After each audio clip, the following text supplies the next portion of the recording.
మా ఛానల్స్ లో వ్యాపార ప్రకటనలు, ఇంటర్వ్యూల కొరకు మాకు వాట్సాప్ మెసేజ్ చేయండి 7799978978. ఓం మహాగణాధిపతయే నమః. ఓం గురుభ్యో నమః. ఓం శ్రీమాత్రే నమః. పరమేశ్వర స్వరూపమైనటువంటి జ్యోతిష, వాస్తు మరియు ఇతర అనేకమైనటువంటి శాస్త్రములను మనకు అందించినటువంటి మహర్షులకి నమస్కారం. హయగ్రీవ హయగ్రీవ హయగ్రీవేతి యో వదేత్తస్య నిస్సరతేవాణి జహ్నుకన్యా ప్రవాహవత్. అరుణాం కరుణాతరంగితాక్షీం ధృతపాశాంకుశపుష్పబాణచాపాం అనిమాదిభిరావృతాం మయూకైః అహమిత్యేవ విభావయే భవానీం. శ్రీమాత్రే నమః. ప్రేక్షకులకి ఆ లలితాంబిక అమ్మవారి యొక్క అనుగ్రహం పరిపూర్ణంగా కలగాలని మనస్ఫూర్తిగా కోరుకుంటూ ఈరోజు మనం చెప్పుకోబోయేటువంటి నామము శుద్ధ విద్యాంకురాకార ద్విజపంక్తి ద్వయోజ్వల. ఈ నామం, దీని యొక్క అర్థం ఏమిటి, ఈ నామం చేసుకోవడం ద్వారా కలిగే ఫలితం ఏమిటి చూసుకుంటే, శుద్ధ విద్యాంకురాకార అమ్మవారి యొక్క పలువరస గురించి చెప్తుంది నామం. అమ్మవారి యొక్క పలువరసలో ఆ పళ్ళు ఎలా ఉన్నాయట, శుద్ధ విద్యాంకురాకార ద్విజపంక్తి ద్వయోజ్వల. ద్విజులు అంటే ఎవరిని అంటారంటే బ్రాహ్మణుల్ని, జంజము ధరించే వాళ్ళని ద్విజులు అంటారు. ఎందుకంటే జంజము ధరించకముందు ఒక జన్మ, జంజము ధరించిన తర్వాత ఒక జన్మ, గుర్తుపెట్టుకోండి. ఎందుకంటే అక్కడి నుంచి ఆ వ్యక్తి గాయత్రిని పట్టుకుంటాడు కాబట్టి ఉద్ధరింపబడతాడని అర్థం అక్కడ. కాబట్టి శుద్ధ విద్యాంకురాకార అమ్మవారి యొక్క పలువరస బ్రాహ్మణులు తెల్లటి వస్త్రాలు కట్టుకొని జపం చేస్తున్నట్టుగా ఉందారు అమ్మవారి యొక్క పలువరస.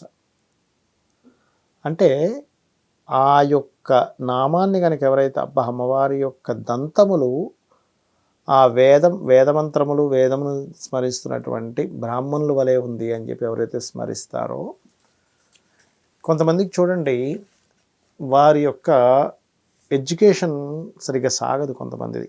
ఎందుకు అంటే చతుర్థ స్థానం పాడవడము, భాగ్యస్థానం పాడవడము జరుగుతూ ఉంటుంది, బుధుడు పాడవడము.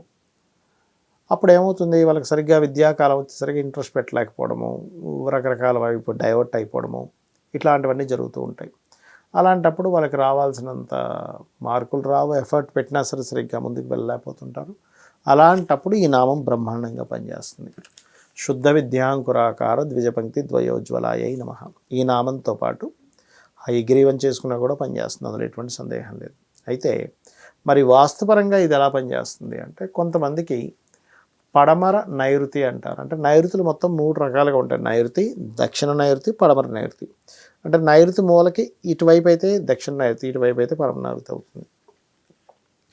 ఆ పడమర నైరుతిలో చాలామంది తెలియక గొయ్యిలవి తీయడము, లేకపోతే అక్కడ బాత్రూమ్స్ కట్టుకోవడం లాంటివి చేసినప్పుడు ఏమవుద్దంటే, ఇంట్లో పిల్లలకి, చదువుకునే వాళ్ళకి ఇబ్బంది వస్తూ ఉంటుంది. చదువు మీద సరిగా కాన్సన్ట్రేషన్ చేయలేకపోతుంటారు. అలాంటప్పుడు అక్కడ ఉండేటువంటి వాష్రూమ్స్కి అది పట్టీస్ వేయడం, ఇట్లాంటివి వాస్తులో చేస్తూ ఉంటాం. అయితే ఈ చదువు మీద ఇబ్బంది ఇచ్చేటువంటి ప్లేసు పడమర నైరుతి.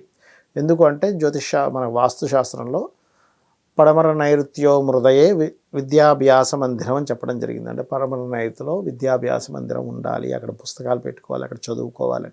మరి ఆ జోన్లో దోషం జరిగిందిగా. మరి అప్పుడు మీరు ఉదాహరణకి ఎక్కడో ఉన్నారు, రెంట్ గదిలో ఉన్నారు, రెంటింట్లో ఉన్నారు, అక్కడ తీయడం కుదరదు, ఓనర్ ఒప్పుకోడు, కానీ అక్కడే ఉండాల్సిన పరిస్థితి కొంతకాలం. అప్పుడు కనీసం ఈ మంత్రం చేసుకుంటే కూడా పడమర నైరుతి ఉన్నటువంటి దోషము పరిపూర్ణంగా తగ్గుతుంది. లేదు మేము చూపించుకోగలమండి, మాకు అక్కడ ఆ మెట్టలు ఏ మెట్టలు వేయాలో సరిగ్గా చూసుకుని చేసుకోవచ్చు అనుకుంటే, మీరు సొంత ఇల్లు ఉంటే ఆ రకంగా చేసుకోవచ్చు. కొంతమంది రెంట్ హౌస్ ఉన్నా కూడా ఓనర్తో మాట్లాడుకుని ఆ రెమెడీ చేసుకుంటారు. ఆ రకంగా చేసుకున్నా కూడా మీకు దోషం తగ్గుతుంది. కాకపోతే ఈ నామము ఇంత గొప్పది, ఇంత గొప్ప మంత్రం. అంటే ఈ నామం వల్ల మీకు తెలియకుండా ప్రతి నామంలో ఏంటంటే, లలితా సహస్ర నామాల్లో ఒక్క నామము మీ ఎన్ని జన్మల్లో చేసినటువంటి పాపాన్ని దగ్ధం చేస్తుందట. ఇది చేసుకుని ఆ లలితాంబిక అమ్మవారి యొక్క అనుగ్రహాన్ని మీరు పొందుతారని కోరుకుంటూ శ్రీమాత్రే నమః.